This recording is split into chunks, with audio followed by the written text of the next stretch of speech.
کہ ان قوموں کی تاریخ اس بات میں بیان کرنے کی شاہ صاحب نے کوشش کی جن قوموں کو نبوت محمدی سے ہدایت بھی ملی اور عزت اور اقتدار بھی ملا۔ اس میں سب سے پہلے آپ نے قریش کا ذکر کیا، عربوں کا ذکر کیا کہ ان کو ہدایت بھی ملی اور ان کو خلافت اور اقتدار بھی ملا۔ اس کے بعد تاتاریوں کا ذکر کیا، میں بالکل خلاصہ پیش کر رہا ہوں۔ تاتاریوں کا ذکر کیا کہ تاتاری اتنے بڑے اسلام دشمن تھے، مسلمانوں کے اتنے خونی دشمن تھے کہ خون کی ندیاں بہاتی تھی تاتاریوں نے، قتل عام کرتے تھے مسلمانوں کا۔ دریائے دجلہ و فرات اس کے پانی کا رنگ لال ہو گیا تھا مسلم شہیدوں کے خون سے، اور مسلمانوں پر ہیبت، خوف، مایوسی اور ڈر کی یہ کیفیت چھائی ہوئی تھی کہ ایک مسلمان مرد کو سڑک پر چلتا ہوا دیکھ کر ایک تاتاری عورت ایک مسلمان مرد سے کہتی تھی کہ یہیں کھڑے رہنا، ہٹنا مت، ہلنا مت، اور وہ مرد وہیں پر کھڑا ہو جاتا تھا بالکل ڈر کے مارے سہما ہوا۔ اور وہ تاتاری عورت اپنے گھر میں جاتی تھی، چھرا لاتی تھی اور اس چھرے سے اس مسلمان کو ذبح کرتی تھی، کوئی چوں نہیں کر رہا۔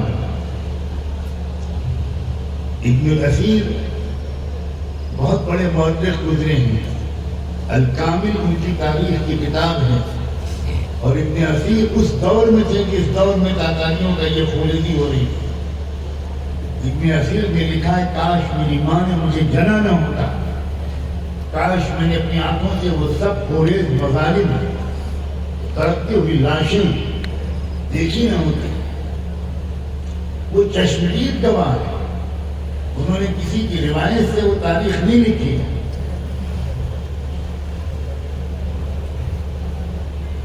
پھر کیا ہوا؟ پھر اللہ نے عجیب اپنے دین کا معجزہ دکھایا کہ یہی تاتاری قوم اسلام لائی، اور 600-700 سال تک اسلام کی حفاظت تاتاریوں نے کی۔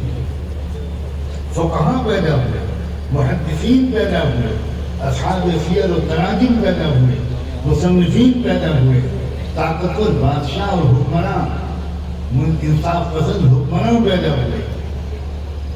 اسی کو تو اقبال نے کہا تھا، ہے عیام یورش تاتار کے فسانے سے، ہے عیام یورش تاتار کے فسانے سے، پاسباں مل گئے کعبے کو صنم کھانے سے۔ اس کے بعد جو بات شاہ صاحب نے لکھی ہے، شاہ صاحب نے لکھا ہے کہ اب آگے ذکر کیا ہے سرزمین ہندوستان کا، اور عجیب عبادت لکھی ہے۔ لکھا ہے وَالَّذِي يَعْتَقِدُ مِنْ صَمِيمِ قَلْبِهِ اعْتِقَادًا جَازِمًا أَنَّهُ إذا اتفق غلبة الهنود یا ہندوس على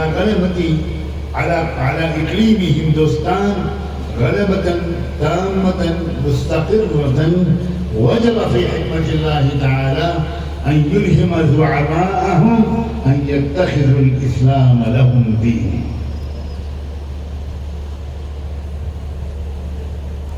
حضرت شاہ صاحب نے لکھا ہے کہ جب کبھی اقلیم ہندوستان پر ہندوؤں کا مکمل غلبہ اور قبضہ ہو جائے گا تو اس وقت اللہ کے منصوبے میں یہ لازم ہو جائے گا۔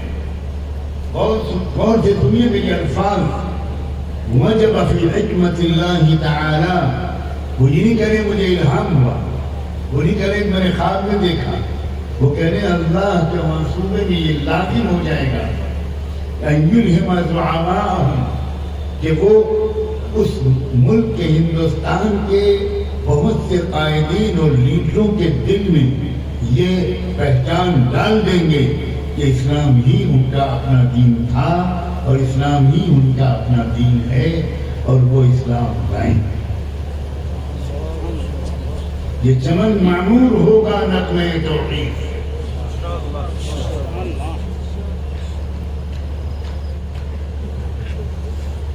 علامہ اقبال کی ایک بڑی نظم ہے اسی پورے مضمون پر مشتمل، آخری شعر ہے اس کا،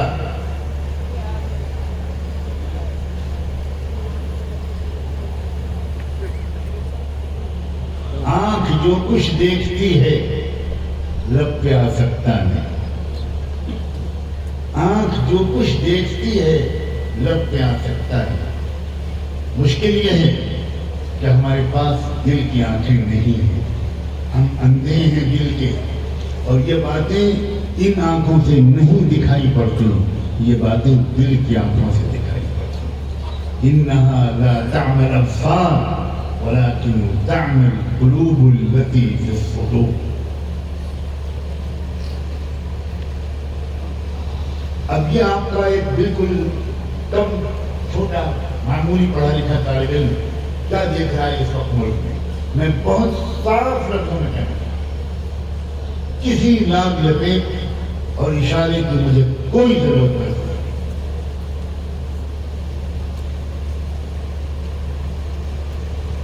مسلمان یہ سمجھتے ہیں کہ صرف مسلمان بے چین ہیں، مسلمان یہ سمجھتے ہیں کہ صرف مسلمانوں پر ظلم ہو رہا ہے، مسلمان یہ سمجھتے ہیں کہ صرف مسلمانوں کے دستوری حقوق مارے جا رہے ہیں۔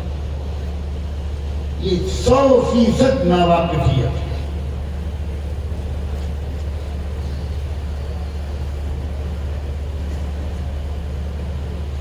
میں اللہ کو گواہ بنا کر کہتا ہوں، اس قابل احترام ادارے کے اس موقع جلسے میں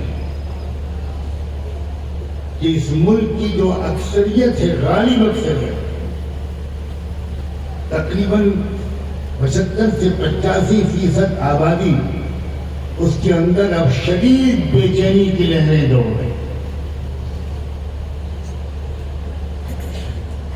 ہم پر اور آپ پر ظلم اگر ہو رہا ہے تو وہ 70-80 سال سے ہو رہا ہے، اور ان قوموں پر تو ہزاروں سال سے ظلم ہو رہا ہے۔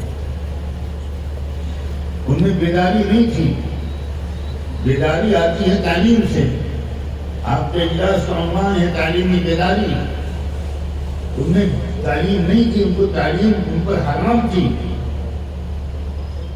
کوئی دلت، کوئی چمار، کوئی پاسی، کوئی سنار، کوئی لوہار، کوئی شیڈول کاسٹ کا انسان وہ قلم دوات ہاتھ میں نہیں لے سکتا تھا، وہ کتاب ہاتھ میں نہیں لے سکتا تھا۔ صاف صاف کتابوں میں منوسمرتی میں لکھا ہوا ہے، میں صفحہ نمبر بھی کوٹ کر سکتا ہوں، صاف لکھا ہوا ہے کہ اگر کوئی چمار یا کوئی شودر، اور شودر کے نیچے 20-50 ذاتیں آتی ہیں، اگر کوئی شودر ویدانت کا ایک لفظ سن لے، چھو نہیں لے، پڑھ نہیں لے، صرف کسی کو پڑھتا ہوا سن لے تو اس کے کان میں پگھلتا ہوا سیسا ڈالا جائے۔ یہ شرعی حکم ہے ان کا۔ اس وجہ سے ہزاروں سال تک پڑھنے لکھنے کے رواج ہمارے ملک کی اکثر آبادی میں نہیں تھا۔ پڑھنے لکھنے کا اختیار صرف برہمنوں کا تھا، اور کوئی نہیں پڑھ سکتا، یا بنیا حساب کتاب پڑھ سکتا تھا، باقی کوئی نہیں پڑھ سکتا تھا۔ کسان نہیں پڑھ سکتے، مزدور نہیں پڑھ سکتے، چمار نہیں پڑھ سکتے، غریب نہیں پڑھ سکتے، سوال ہی نہیں پیدا ہوتا، انہیں کچھ خبر نہیں۔ اب تعلیم عام ہونے لگی انگریزوں کے آنے کے بعد، کبھی کبھی شر سے خیر بھی پیدا ہوتا ہے۔ انگریز جو آئے تو انگریزوں نے تعلیم کو عام کیا، اور پھر سرکاری نوکریوں کو جوڑ دیا